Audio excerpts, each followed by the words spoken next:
चलो दोस्तों, good evening, जय श्री कृष्णा, राधे राधे। कैसे हो आप सब लोग दोस्तों? गुड इवनिंग, जय श्री कृष्णा, राधे राधे। चलो अभी तो आ जाइए। जैसा कि आप सबको पता है मेरे प्यारे साथियों, अब हमने थोड़ा टाइम टेबल कुछ ऐसा कर दिया आप लोगों की तैयारी को और ज्यादा मजबूत करने के लिए और इस किताब का कंप्लीट सॉल्यूशन कराने के लिए दोस्तों हमने आप लोगों के सामने एक बात रखी है कि अब आपका टाइमिंग सुबह 9 से 10 आपके अकाउंट्स रहेगी दोस्तों। ओके, देखो मित्रों, सुबह आप लोगों की अच्छा जो अभ्यास बैच है इसमें हमने टाइमिंग कुछ ऐसा कर दिया अब आप लोगों का कि 9 से 10 आप सुबह अकाउंट्स पढ़ोगे। ओके, 11:30 से लेकर लगभग 12:30 बजे तक आप लोग दोस्तों RSR पढ़ोगे। उसके बाद 4 से लेकर 6 बजे तक आप लोग बिजनेस मेथड पढ़ोगे और उसके बाद 8 से लेकर 8:30 बजे दोस्तों आप लोग GF&R पढ़ोगे। 9 से लेकर 10 बजे आप लोग इकोनॉमिक्स पढ़ोगे और 10 से 11 दोस्तों आप अकाउंट्स पढ़ोगे। और दोस्तों 28 और 29 तारीख को हम आपको ऑडिटिंग की बात अपन करेंगे। सर मैम की क्लास चल रही अभी, क्वेश्चन सर न्यूमेरिकल क्वेश्चन की ज्यादा प्रैक्टिस कराना। बिल्कुल दोस्तों, अच्छा मैम की क्लास चल रही दोस्तों, मैम की क्लास को देख लो, फिर ये क्लास बाद में देख लेना, कोई इश्यू नहीं दोस्तों, कोई दिक्कत नहीं। ओके, अब तक की कक्षा में दोस्तों अकाउंट्स की इस कक्षा में मैंने आपको 1 से लेकर 950 प्रश्नों का व्याख्यात्मक हल बता दिया दोस्तों। 1 से लेकर 950 क्वेश्चन आप लोगों को सोल्व करके बता दिए गए। अब बात करेंगे दोस्तों आगे के प्रश्नों की ओर दोस्तों, और जितने भी प्रश्न हैं उन सबकी बात करेंगे। कोशिश करेंगे दोस्तों आप लोगों के बैच को लगभग जितना जल्दी हो सके उतना कराना दोस्तों। आपको 950 क्वेश्चन आपको करवा दिए गए। ओके, अगले प्रश्न की बात करते हैं, 951 नंबर के प्रश्न की बात करते हैं कि 950 नंबर का प्रश्न कहता है कि निम्नलिखित में से कौन सा दीर्घकालीन दायित्व होता है। आप सबको बता दो दोस्तों कि व्यापार के अंतर्गत 2 प्रकार के दायित्व होते हैं। आपको बता दूं, एक होता है अल्पकालीन और एक होता है दीर्घकालीन। जो अल्पकालीन दायित्व होता है उनका अवधि 12 माह के लिए होती है दोस्तों। जो अल्पकालीन दायित्व होता है दोस्तों 12 महीने के लिए होता है। और सबसे बड़ी बात है दोस्तों, अल्पकालीन दायित्व को हम चालू दायित्व कहते हैं, करंट लायबिलिटीज कहते हैं, जिसमें आपका बैंक ओवरड्राफ्ट आ जाता है, आउटस्टैंडिंग एक्सपेंडिचर आ जाते हैं, क्रेडिटर्स आ जाता है। लेकिन जो लोन जो डिवेंचर्स होता है दोस्तों, डिवेंचर आपके लॉन्ग टर्म डेप्ट के अंतर्गत आता है और ये बाह्य दायित्व के अंतर्गत होते हैं। तो आप जानते हो मित्रों, एक होती है आपके शॉर्ट टर्म लायबिलिटीज, जो व्यापार की शॉर्ट टर्म लायबिलिटीज होती है उन्हें हम करंट लायबिलिटीज कहते हैं। और एक होती है दोस्तों आपकी लॉन्ग टर्म लायबिलिटी, जो व्यापार की एक्सटर्नल लायबिलिटीज होती है। ये आपको ध्यान रखना। क्लियर सभी को? आगे अगले प्रश्न की ओर बात करते हैं। निम्नलिखित में से चालू संपत्तियां क्या होती है दोस्तों? चालू संपत्तियों मतलब करंट असेट्स, व्यापार की ऐसी संपत्तियां मेरे प्यारे साथियों जिन्हें एक लेखांकन अवधि में नगद में परिवर्तित किया जा सके, वो व्यापार की चालू संपत्तियां कहलाती है। यानी व्यापार की वे संपत्तियां जिन्हें दोस्तों एक लेखांकन अवधि में नगद में परिवर्तित किया जा सके, जिसमें दोस्तों आप जानते हो प्लांट एंड मशीनरी आपकी स्थायी संपत्ति होती है, बिल्डिंग दोस्तों स्थायी संपत्ति होती है, ख्याति स्थायी संपत्ति है, लेकिन स्टॉक जो होता है दोस्तों वो आपकी एक चालू संपत्ति होती है। और स्टॉक का जो मूल्यांकन होता है वो लेखा मानक 2 के आधार पर, लेखा मानक 2 के आधार पर स्टॉक का मूल्यांकन किया जाता है। स्टॉक का मूल्यांकन लेखा मानक 2 के आधार पर किया जाता है और साथ ही साथ रूढ़िवादिता की परंपरा के आधार पर किया जाता है। रूढ़िवादिता की परंपरा, और रूढ़िवादिता की परंपरा के आधार पर यह कहा जाता है कि स्टॉक का मूल्यांकन लागत मूल्य और बाजार मूल्य जो दोनों में से कम हो उस मूल्य पर किया जाना चाहिए।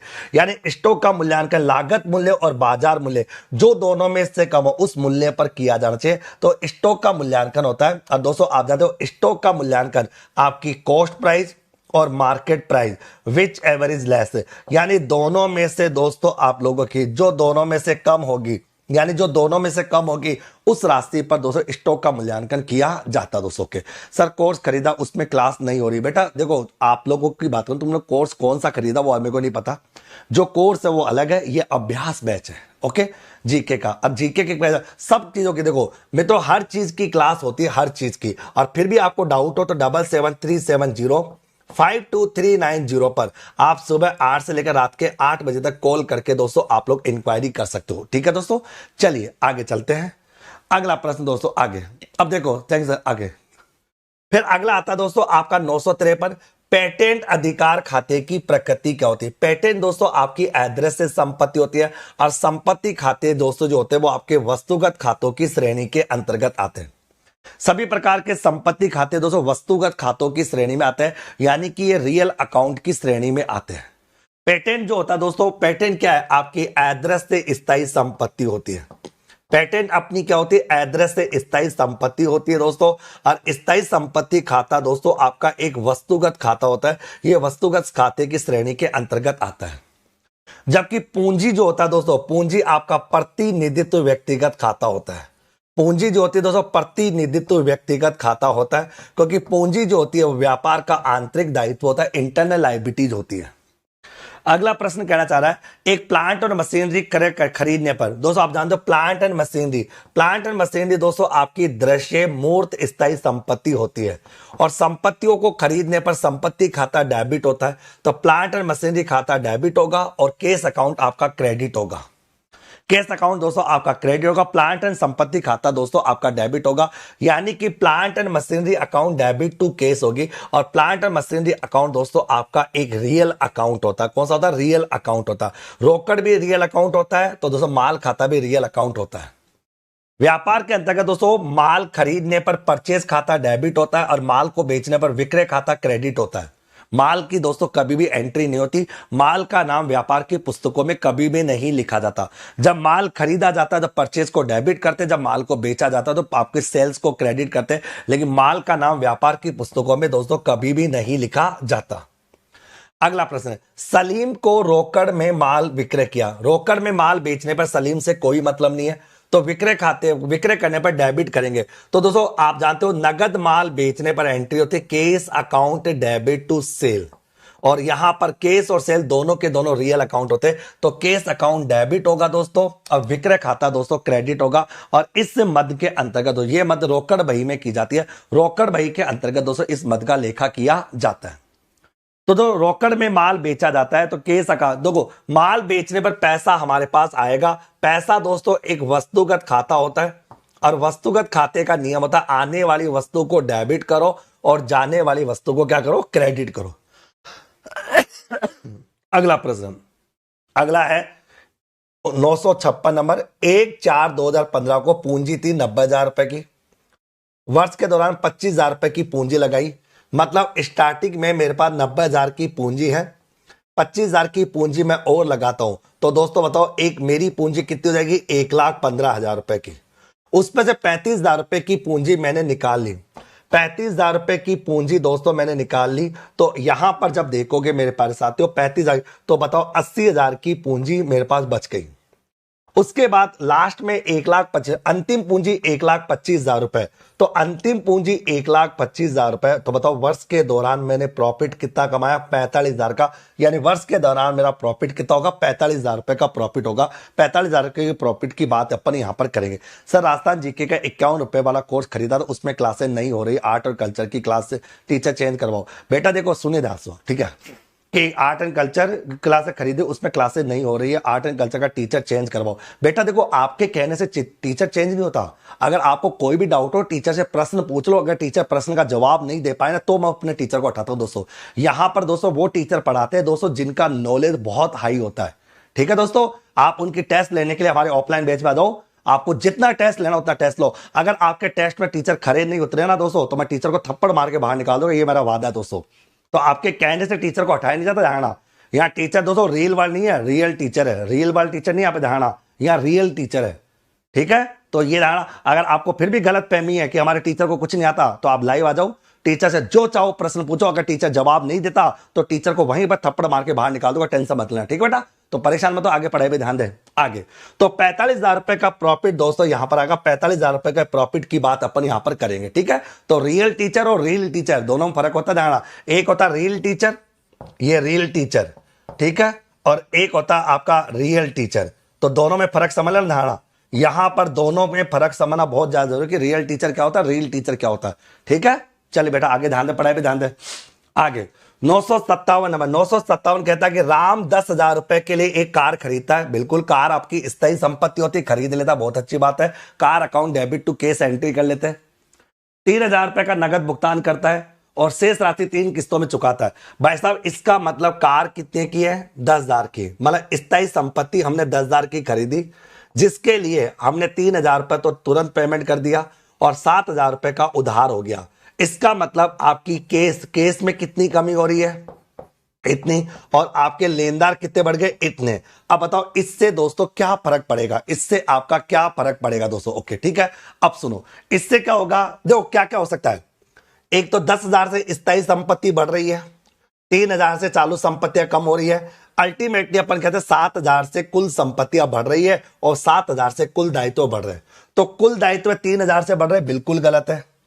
कुल संपत्तियां 10,000 से बढ़ी, बिल्कुल गलत है। संपत्तियां 7,000 से बढ़ रही है और दायित्व भी 207,000 से बढ़ रहे हैं। तो दोस्तों इस केस में आपकी दोस्तों अगर बात करें संपत्तियां जो होती है दोस्तों, संपत्तियां जो होती है दोस्तों, अगर सर आपसे आप सॉरी सर जी आपसे अपने के बाद बीएड से सेकंड पेपर तगड़ा हो गया है, बट फर्स्ट पेपर डर लग रहा है। बेटा डरो मत है, मैं बैठा हूं टेंशन मत। तो इसका मतलब 7,000 से आपकी कुल संपत्तियां बढ़ रही है और 7,000 से दोस्तों आपके कुल दायित्वों में भी वृद्धि यहां पर हो रही है। तो आंसर होगा दोस्तों आपका सी। ओके मेरे प्यारे साथियों, अगला प्रश्न 958 ये कहता है एक सत्ता के जीवन काल, मतलब एक संस्था के जीवन काल के दौरान लेखाकार वित्तीय विवरण बनाते समय किस समय के महत्व को ध्यान रखता। तो दोस्तों समय की महत्वता को ध्यान में रखा जाता है। और मित्रों आप जानते हो लेखांकन अवधि अवधारणा, लेखांकन अवधि अवधारणा में एक निश्चित समय के बाद लेखा पुस्तकों को बंद किया जाता है। और यह निश्चित समय अवधि दो प्रकार की होती है, एक होती है कैलेंडर अवधि और एक होती है वित्तीय अवधि। जो कैलेंडर अवधि होती है वो जनवरी से दिसंबर होती है और जो वित्तीय अवधि होती है वो दोस्तों 1 अप्रैल से दोस्तों 31 मार्च तक होती है। आयकर अधिनियम 1961 और कंपनी अधिनियम 2013 के अनुसार वित्तीय अवधि को मान्यता दी जाती है दोस्तों। ओके, वित्तीय अवधि को मान्यता दी जाती है। तो समय मापी अवधारणा या लेखांकन अवधि अवधारणा में सबसे ज्यादा महत्वपूर्ण बात यहां पर दी जाती है। अगला प्रश्न कहता है कि दोहरा प्रविष्टि सिद्धांत का मतलब क्या होता है। दोहरा प्रविष्टि सिद्धांत का मतलब होता है कि व्यापार के अंदर जो भी ट्रांजैक्शन होता है वो ट्रांजैक्शन दो पक्षों को प्रभावित करता है, जिसमें एक पक्ष आपका डेबिट होता है और एक पक्ष आपका क्रेडिट होता है। तो दोस्तों दोहरा लेखा प्रणाली, और दोहरा लेखा प्रणाली का जनक किसे माना जाता है, लुकास पेसियोली को माना जाता है। दोहरा लेखा प्रणाली दोस्तों आपकी व्यवस्थित होती है, वैज्ञानिक होती है, अच्छी होती है, जिसमें क्या होता है हर डेबिट के लिए एक क्रेडिट और प्रत्येक क्रेडिट के लिए एक डेबिट होता है। यानी डेबिट का क्रेडिट होता है और क्रेडिट का डेबिट होता है, क्योंकि दोनों राशियों को दोस्तों हम लिखते हैं और इसी पद्धति के आधार पर लेखांकन समीकरण का निर्माण होता है। और यही पद्धति कहती है कि व्यापार की जितनी भी संपत्तियां होती है वो व्यापार की असेट्स जो होती है वो लायबिलिटीज और कैपिटल के बराबर होती है।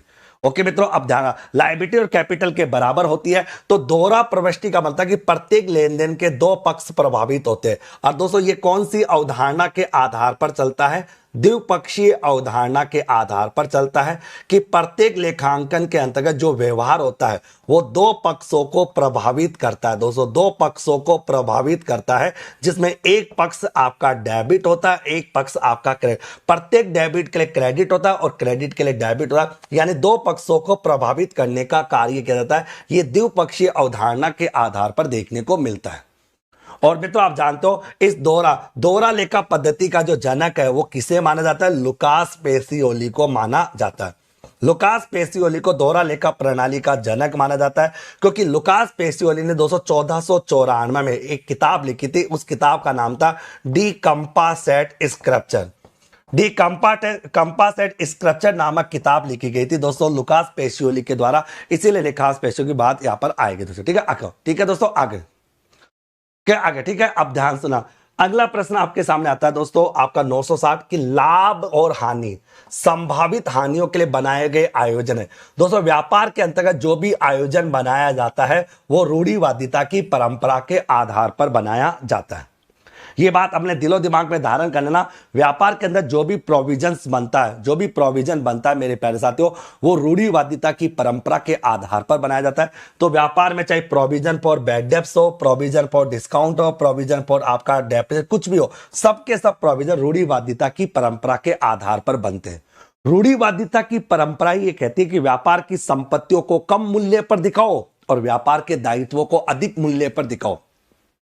रूढ़िवादिता की परंपरा कहती है व्यापार में होने वाली हानियों को ध्यान में रखो, लाभों पर ध्यान में मत रखो। तो अपन कह सकते हैं ये सारी की सारी घटना रूढ़िवादिता की परंपरा पर ही चलती है दोस्तों। ओके, आगे अगला प्रश्न अगला प्रश्न ये कहना चाह रहा है दोस्तों, .61 नंबर का प्रश्न ये कहना चाह रहा है दोस्तों कि कौन सी अवधारणा साधारण विचार है कि व्यवसाय मालिक से होता है, व्यवसाय का मालिक से अस्तित्व अलग होता है। दोस्तों आप जानते हो कि एक अवधारणा थी सत्ता की अवधारणा, एक अवधारणा थी सत्ता की अवधारणा बोलो या परतक अस्तित्व की अवधारणा बोलो, सत्ता की अवधारणा बोलो या परतक अस्तित्व की अवधारणा बोलो, जो ये कहती है कि व्यापार और व्यापार का स्वामी दोनों अलग होता है।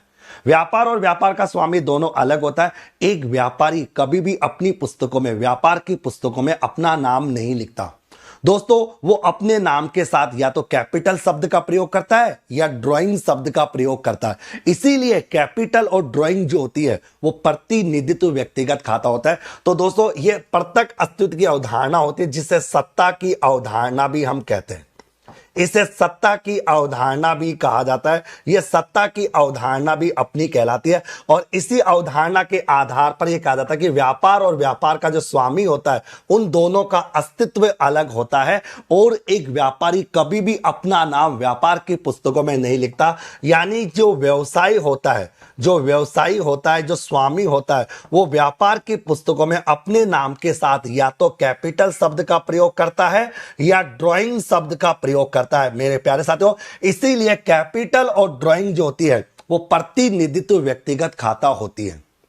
प्रतिनिधित्व व्यक्तिगत खाता माना जाता है। इसे प्रतिनिधित्व व्यक्तिगत खाते की श्रेणी के अंतर्गत शामिल यहां पर करते हैं।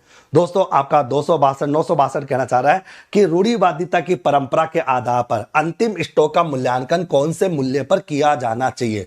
मैं अभी थोड़ी देर पहले बताया था कि लेखा मानक 2 बोल लो जो स्टॉक के मूल्यांकन की बात करता है, या रूढ़िवादिता की परंपरा बोल लो। अंतिम स्टॉक का मूल्यांकन लागत मूल्य और बाजार मूल्य जो दोनों में से कम हो, लागत मूल्य और बाजार मूल्य जो दोनों में से कम हो, लागत मूल्य और बाजार मूल्य जो दोनों में से कम हो, उस मूल्य के आधार पर किया जाता है। यह कौन सा लेखा मानक बोलता है? लेखा मानक 2 या रूढ़िवादिता की परंपरा।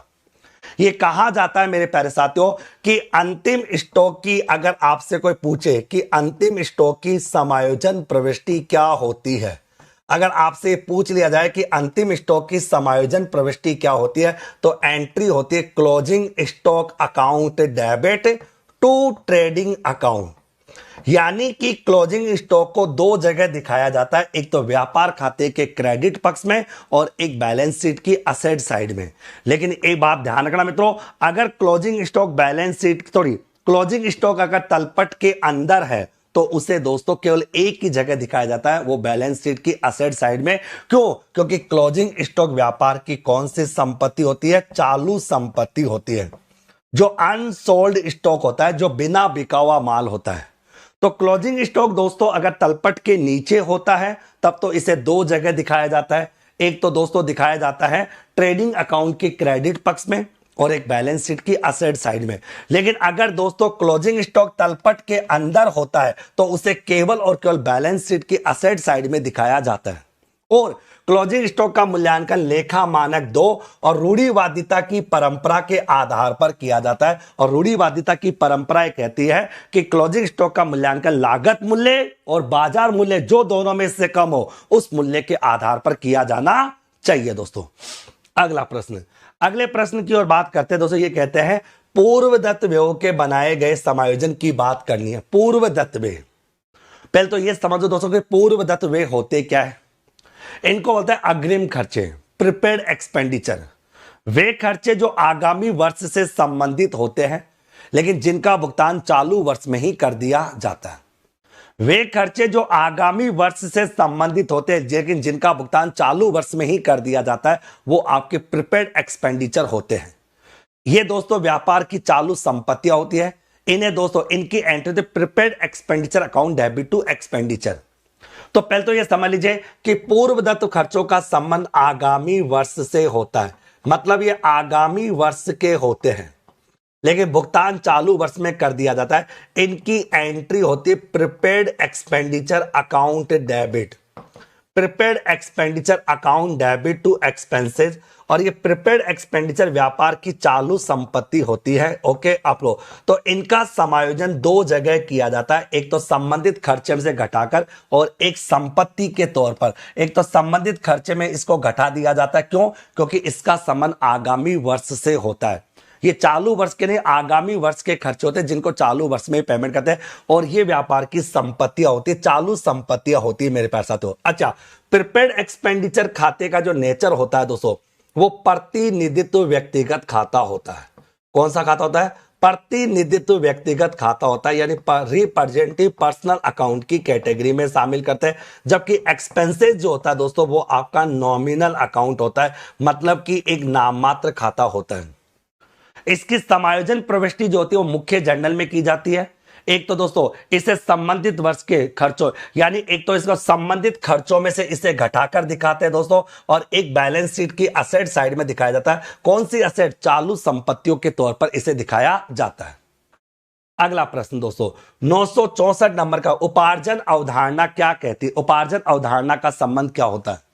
दोस्तों उपार्जन की अवधारणा भी होती है और उपार्जन की मान्यता भी होती है। और यह अवधारणा कहती है कि जिन चीजों को हमने उपार्जित कर लिया उनका लेखा उसी वर्ष हो जाना चाहिए जिस वर्ष उन्हें उपार्जित किया। तो दोस्तों उपार्जन की अवधारणा इनकम और खर्चों के मेल की अवधारणा होती है, जिसमें यह बताया जाता है अगर किसी भी इनकम को या खर्चे को आपने उपार्जित कर लिया, उसका लेखा उसी वर्ष में कर देना चाहिए जिस वर्ष उन्हें उपार्जित किया है, मतलब जिस वक्त उनको एक्रूड कर लिया गया। ओके या तो ये इनकम और खर्चों के मिलान की अवधारणा को बताते हैं, और इसी अवधारणा के आधार पर व्यापार का लाभ हानि खाता बनाया जाता है, जो व्यापार के शुद्ध लाभ हानि की जानकारी देने का कार्य करता है। ये अवधारणा कहती है कि अगर इनकम 2024 की है तो खर्चे भी 2024 के होने चाहिए। यह अवधारणा कहती है कि एक बार आपने किसी नियम को एक बार आपने कोई चीज उपार्जित कर ली तो उपार्जित की गई चीज का लेखा उसी वर्ष हो जाना चाहिए। अगला 965, लेखांकन की किस अवधारणा के अनुसार प्रत्येक वर्ष समान लेखांकन नीतियों का प्रकटीकरण होना चाहिए? दोस्तों लेखांकन की कौन सी मान्यता है जो ये कहती है कि एक बार किसी नियम, विधि, सिद्धांत या विधि को अपना लिया गया है उसमें सामान्यतः कोई परिवर्तन नहीं होना चाहिए। जैसे हमने एक बार फिक्स कर लिया कि जीएफ&आर की क्लास डेली रात को 8 बजे होगी, अकाउंट्स की क्लास सुबह 9 बजे रात को 10 बजे होगी। एक बार किसी नियम, विधि, सिद्धांत को एक बार हमने अपना लिया तो सामान्यतः उसमें कोई परिवर्तन नहीं होगा। ये कौन बोलता है? ये बोलते हैं सततता की मान्यता, एक रूपता की मान्यता, संगति की मान्यता। तो सततता बोलो, एक रूपता बोलो, संगति बोलो, या दोस्तों कंसिस्टेंसी बोलो, सततता की मान्यता। दोस्तों सततता की मान्यता यह कहती है कि एक बार आपने किसी नियम, विधि, सिद्धांत को एक बार आपने अपना लिया तो उसमें दोस्तों सामान्यतः किसी भी प्रकार का अब कोई परिवर्तन नहीं होना चाहिए। मतलब एक बार आपने कोई नियम फॉलो कर लिया, एक बार आपने किसी चीज को फॉलो कर लिया तो उसमें दोस्तों सामान्यतः किसी भी प्रकार का कोई परिवर्तन नहीं होना चाहिए। लंबे समय तक उसी विधि, उसी मेथड के आधार पर आप अपना कार्य करते रहना चाहिए।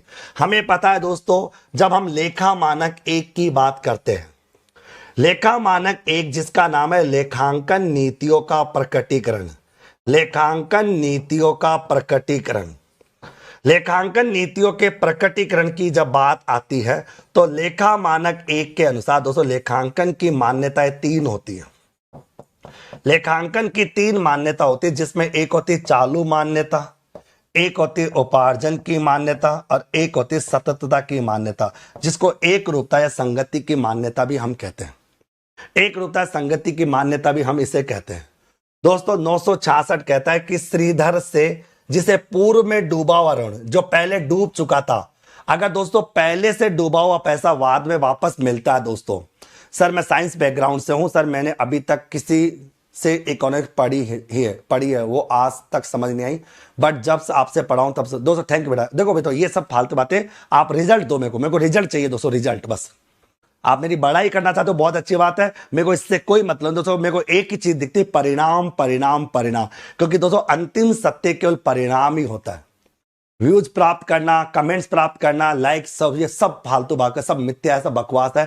अंतिम सत्य केवल एक ही है, रिजल्ट, रिजल्ट, रिजल्ट। और रिजल्ट के लिए दोस्तों डॉक्टर मुकेश पंचोली चैनल आज की तारीख में राजस्थान का नंबर 1 चैनल है, मतलब नंबर, क्योंकि यहां पर केवल पढ़ने वाले बच्चे रहते हैं। ओके, तो दोस्तों हमें पता है कि अगर पूर्व में डूबा हुआ पैसा हमें वापस प्राप्त होता है तो उसकी एंट्री होती है cash account debit to bad debts recovered. उसकी एंट्री होती है cash account debit to bad debts recovered. कहने का मतलब अगर पूर्व में डूबा हुआ पैसा हमें वापस प्राप्त हो जाता है तो दोस्तों उसकी एंट्री होती है cash account debit to bad debts recovered. इसमें यह भी कहा जाता है अगर श्रीधर के खाते को क्रेडिट कर दिया जाएगा तो बताओ कौन सी लेखांक, कौन सी मतलब कौन सी अशुद्धि कहलाएगी? इसे बोलेंगे सैद्धांतिक अशुद्धि। अगर इस एंट्री में अगर श्रीधर के खाते को क्रेडिट कर दिया जाएगा तो वो सैद्धांतिक अशुद्धि कहलाएगी दोस्तों। और सैद्धांतिक अशुद्धि कभी भी तलपट को प्रभावित नहीं करती। तो दोस्तों अगर किसी से पूर्व में डूबा हुआ पैसा, अगर किसी देनदार का पूर्व में डूबा हुआ पैसा हमें वापस प्राप्त हो जाता है तो उस केस में एंट्री होती है cash account debit to bad debts recovered. Cash account debit to bad debts recovered दोस्तों उसकी एंट्री वहां पर हो जाती है। अगला 967, कार्यालय का किराया, ऑफिस का किराया महेश को दिया तो महेश को दो, सुरेश को दो, रमेश को दो, किसी को भी दो। किराया चुकाने की एंट्री होती है दोस्तों rent account debit to cash. तो किराया अकाउंट डेबिट टू केस होती है दोस्तों, चाहे वो महेश को दो, चाहे रमेश को दो, चाहे किसी से, इससे कोई लेना देना नहीं है। तो आप जानते हो किराया चुकाया तो रेंट आपका नाम मात्र खाता होता है और नाममात्र खाते का नियम होता है कि समस्त खर्चों और हानियों को डेबिट करो और समस्त इनकम और प्रॉफिट्स को क्या करो, क्रेडिट करो। ये नाममात्र खाते का नियम होता है। तो अगर ऑफिस का रेंट हमने चुकाया तो एंट्री होगी rent account debit to cash. यहां पर एंट्री हो जाएगी दोस्तों रेंट अकाउंट डेबिट। रेंट आपका नॉमिनल अकाउंट है और केस दोस्तों आपका रियल अकाउंट है। और वस्तुगत खाते का नियम होता है आने वाली वस्तु डेबिट होती है और जाने वाली वस्तु क्रेडिट होती है। यहां पर केस जा रहा है तो केस को क्या करेंगे, क्रेडिट करेंगे। ओके, अगला 968, श्री गोपाल से ऋण लेने पर क्रेडिट किया जाएगा। श्री गोपाल से ऋण लिया तो गोपाल से ऋण लेने पर एंट्री होगी cash account debit to Gopal ऋण। Okay, cash account debit to Gopal का ऋण, केस अकाउंट, तो इस केस में एंट्री होगी cash account debit to Gopal's loan, to Gopal से लोन, क्योंकि गोपाल से लोन लिया मतलब गोपाल से हमने पैसा उधार लिया। ओके, गोपाल से पैसा उधार लिया दोस्तों। तो हम एंट्री कहते हैं कि गोपाल से लोन लिया, लोन का मतलब पैसा आया, आने वाली वस्तु डेबिट होती है तो केस अकाउंट डेबिट हो जाएगा। टू गोपाल्स ऋण हो जाएगा, यानी गोपाल्स लोन हो जाएगा दोस्तों। और गोपाल के ऋण खाते को दोस्तों यहां पर क्रेडिट कर दिया जाएगा। गोपाल के खाते को दोस्तों क्या करें, क्रेडिट यहां पर कर देंगे दोस्तों। ओके, 969 नंबर का प्रश्न कहना चाह रहा दोस्तों कि देनदारों को बट्टा दिया तो इसमें दोस्तों डेबिट के देनदारों को बट्टा देने पर एंट्री होती है दोस्तों case account debit discount allowed account debit. तो डिस्काउंट खाते को दोस्तों डेबिट करेंगे और दोस्तों देनदार के खाते को क्या करेंगे, क्रेडिट करेंगे। तो देनदारों को बट्टा दिया दोस्तों, आप जानते हो नगद बट्टा 2 प्रकार का होता है, डिस्काउंट अलाउड और डिस्काउंट रिसीव। देनदारों को बट्टा दिया जाता है और लेनदारों से बट्टा लिया जाता है। ओके, तो हम जानते हैं दोस्तों बट्टा खाता डेबिट होगा। दोस्तों बट्टा जो है यहाँ पर आयगत हानि है, ये व्यापार की कौन सी हानि है, आयगत हानि है। ओके, और बट्टा जो है दोस्तों वो कौन सी प्रकृति का खाता है, नाम मात्र खाता है। और नाम मात्र खाते का नियम होता है कि हानियों को डेबिट करो और इनकम को क्रेडिट करो। ओके, आगे आपका आता है दोस्तों 970 नंबर का प्रश्न। ये कहना चाह रहा दोस्तों आप लोग कि आगम मान्यता बोल लो या दोस्तों लेखा मानक 9 बोल लो। रेवेन्यू रिकॉग्नाइज की बात करते हैं कि एक्चुअल में इनकम को इनकम कब माना जाता है। तो मेरे प्यारे साथ ये कहती है कि आगम मान्यता अवधारणा के अनुसार आगम अर्जित हुआ माना जाएगा। इनकम को अर्जित हुआ कब माना जाएगा, एक्चुअल में इनकम को इनकम कब माना जाता है। तो इसके लिए 3 बातें ध्यान में रखनी है। या तो हमें एडवांस पैसा मिल जाए या माल की सुपुर्दगी दे दी जाए। तो इसमें सीधा सा कॉन्सेप्ट है दोस्तों, जब माल पर स्वामित्व का हस्तांतरण क्रेता को दे दिया जाता है उसी दिन रेवेन्यू मान लिया जाता है, चाहे पैसा मिला हो या ना, क्योंकि आदेश प्राप्त करने की तो लेखांकन पुस्तकों में कोई भी एंट्री नहीं होती। माल को खरीदने का आदेश प्राप्त हुआ या बेचने का आदेश प्राप्त हुआ तो आदेश की दोस्तों कोई लेखांकन प्रविष्टि नहीं होती मुद्रा मापी अवधारणा के आधार पर, क्योंकि मेरे प्यार से मुद्रा मापी अवधारणा ये कहती है व्यापार में केवल उन्हीं मदों का लेखा किया जाएगा जिन्हें मुद्रा में मापा जा सकता है। और आदेश देना दोस्तों मुद्रा में मापनी बात नहीं करता, आदेश देना मुद्रा में मापने जैसी घटना नहीं होती, इसलिए आदेश देने की दोस्तों किसी भी प्रकार की कोई एंट्री नहीं होती। आदेश प्राप्त करने की लेखा पुस्तकों में कोई भी एंट्री होती, क्योंकि दोस्तों उसे मुद्रा में नहीं मापा जा सकता, और जिसे मुद्रा में नहीं माप सकते दोस्तों उसकी लेखा पुस्तकों में कोई एंट्री नहीं होती। कितने हो गए दोस्तों? 970 नंबर के प्रश्न। दोस्तों 971 बोलता है कि रूढ़िवादिता की परंपरा के अनुसार पुस्तकों में क्या करते हैं। तो आप जानते हो दोस्तों कि रूढ़िवादिता की परंपरा क्या कहती है कि संपत्तियों को कम मूल्य पर दिखाओ, दायित्वों को अधिक मूल्य पर दिखाओ, हानियों का लेखा करो लेकिन लाभों का लेखा मत करो। तो ये कहती है समस्त भावी लाभों को, हानियों को नहीं रहो, हानियों को दिखाओ, यानी समस्त भावी हानियों को दिखाना चाहिए, लाभों पर ध्यान नहीं देना चाहिए। ये रूढ़िवादिता की परंपरा बोलती है। और इसी परंपरा के आधार पर स्टॉक का मूल्यांकन लागत मूल्य और बाजार मूल्य जो दोनों में से कम हो उस मूल्य पर किया जाता है। और इसी अवधारणा के आधार पर दोस्तों व्यापार के समस्त प्रोविजंस का निर्माण होता है।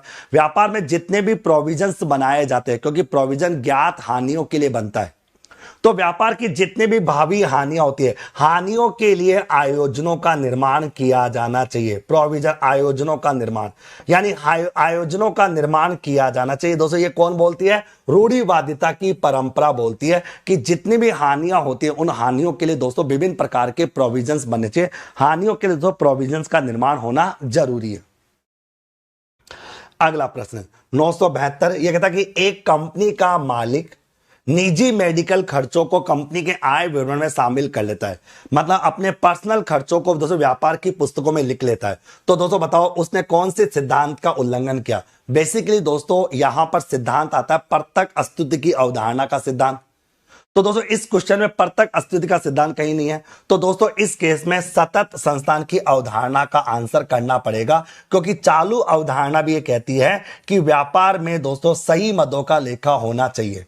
वैसे इस प्रश्न का आंसर होगा दोस्तों परतक अस्तित्व की अवधारणा, लेकिन ऑप्शन में दोस्तों परतक अस्तित्व की अवधारणा नहीं है दोस्तों के, ठीक है। आप लोग अब देखो, तो अपन ये कह सकते हैं दोस्तों इस प्रश्न का आंसर बेसिकली परतक अस्तित्व की अवधारणा होता, लेकिन दोस्तों अगर बात करो तो इस प्रश्न में परतक अस्तित्व की अवधारणा की बात नहीं की गई। तो चालू अवधारणा कहती है कि व्यापार को निरंतर रूप से अगर चालू रखना चाहते हो तो व्यापार में लेखा पुस्तकों में प्रॉपर एंट्री होनी चाहिए। व्यापार में दोस्तों प्रॉपर एंट्री होगी तो व्यापार आपका जीवन भर चलेगा, सही तरीका लाभ हानि बताएगा। तो दोस्तों यहां पर सतत संस्थान की अवधारणा या चालू अवधारणा का आंसर आपका सही माना जाएगा। अगला प्रश्न है दोस्तों, ये कहना चाह रहा आप लोगों का 973 कि यदि सतत अवधारणा की वैधता लंबी नहीं होती तो कौन सा कथन सत्य है। सतत अवधारणा की वैधता लंबी नहीं होती यानी व्यापार का जीवन काल दोस्तों निश्चित होता, तो कौन सा? तो इसमें एक विनियोजक के रूप में रखी गई भूमि को उसके वसूली मूल्य पर मूल्यांकित कर लिया जाता। अगर सतत अवधारणा लंबी नहीं होती तो अपन दोस्तों जो भी अपने को पैसा मिलता उस पैसे पर अपन बात कर लेते, बस सिंपल सी बात है। ओके चलिए, ये तो कुछ ज्यादा इंपॉर्टेंट नहीं था। आगे अच्छा, बाहरी पक्षों से लिया गया धन क्या कहलाता है। बाहरी पक्षों से, अगर बाहरी पक्षों से कोई धन लिया जाता है दोस्तों वो व्यापार की क्या होती है? दायित्व होता है, वो आपका बाह्य दायित्व माना जाता है। संपत्ति, पूंजी और खर्चा ये आंतरिक होते हैं, लेकिन बाहरी पक्षों से अगर कोई पैसा उधार लेते हैं वो अपनी लायबिलिटीज होती है दोस्तों, उसे अपन लायबिलिटीज कहते हैं दोस्तों। ओके आगे, तो मेरी बात को सुना दोस्तों। अगर अपन व्यापारी है, एक व्यापारी दोस्तों बाहरी पक्ष एक्सटर्नल लोगों से अगर कोई पैसा उधार लेता है वो व्यापार का दायित्व होता है। दायित्व मतलब उसे चुकाना होता है दोस्तों, वो वापस चुकाने की बात करेंगे, तो ये व्यापार का दायित्व माना जाता है। इसे व्यापार के दायित्व की श्रेणी में शामिल अपन करते हैं।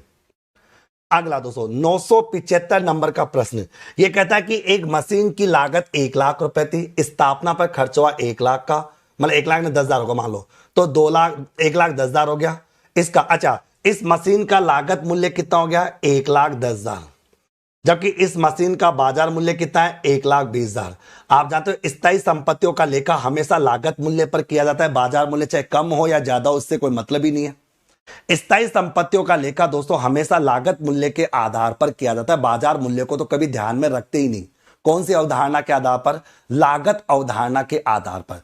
बाजार मूल्य चाहे कम हो या ज्यादा हो दोस्तों, बाजार मूल्य चाहे कम हो या ज्यादा हो, इससे कोई मतलब नहीं। तो ये बताओ दोस्तों, इसने कौन सी अवधारणा, अगर इसने संपत्ति का मूल्य बाजार मूल्य पर इसने लेखा कर दिया, तो दोस्तों बताओ इसने कौन सी अवधारणा का उल्लंघन किया दोस्तों, तो इसने लागत अवधारणा का उल्लंघन किया। स्थायी संपत्तियों का लेखा हमेशा उनके लागत मूल्य के आधार पर किया जाता है, चाहे बाजार मूल्य कम हो या ज्यादा हो, इससे कोई मतलब नहीं। लेकिन स्टॉक का मूल्यांकन लागत मूल्य और बाजार मूल्य जो दोनों में से कम हो, उस मूल्य के आधार पर किया जाता है। स्टॉक का मूल्यांकन लागत मूल्य और बाजार मूल्य जो दोनों में से कम हो, उस मूल्य के आधार पर किया जाना चाहिए। जबकि दोस्तों आप जानते हो कि स्थायी संपत्तियों का लेखा हमेशा संपत्ति के लागत मूल्य के आधार पर होना चाहिए दोस्तों। ओके, चलो दोस्तों, ये 975 प्रश्न अपन कर चुके। बाकी प्रश्नों को दोस्तों अपन कल करेंगे। दोस्तों थोड़ा तबीयत खराब ना हो जाए, ध्यान रखना पड़ेगा। तो आज का सेशन कैसा लगा कमेंट करके जरूर बताओ दोस्तों। मैं आपसे वादा करता हूं 6,666 प्रश्नों की जो किताब है ना, ये 5 फरवरी तक आपको कंप्लीट करवा के मैं दे दूंगा दोस्तों। कंप्लीट मतलब कंप्लीट। बस आपको क्या करना है दोस्तों, आपको अपने परिवार को 600 के करना है दोस्तों। इतने से अपने परिवार की ताकत राजस्थान की प्रत्येक संस्था को दिखानी दोस्तों। जितना हो सके अपनी क्लासेस को शेयर करना है, आप लोगों को अपने लोगों तक अपनी क्लासेस पहुंचानी है। और शिक्षा के क्षेत्र में करने वाले व्यापारियों को दोस्तों मुंह तोड़ जवाब देना है। आपके लिए मैं खड़ा हूं दोस्तों। जो प्रश्न चाहे वैसा पूछो, आपको घबराने की आवश्यकता है। जैसा प्रश्न चाहे वैसा पूछो दोस्तों, कहीं पर भी कोई प्रॉब्लम आप लोगों के सामने नहीं आएगी। ये मेरा वादा आप लोगों से। बने रहिए दोस्तों मुकेश पंचोली चैनल के साथ दोस्तों। आपके दिन शुभ रहे। 5 फरवरी तक दोस्तों अपन कंप्लीट करा देंगे। फिर थोड़ा बहुत रिवीजन कराना होगा, रिवीजन कराएंगे आराम से मस्त होके। सुबह 9 बजे दोस्तों मैं क्लास लूंगा आप लोगों की।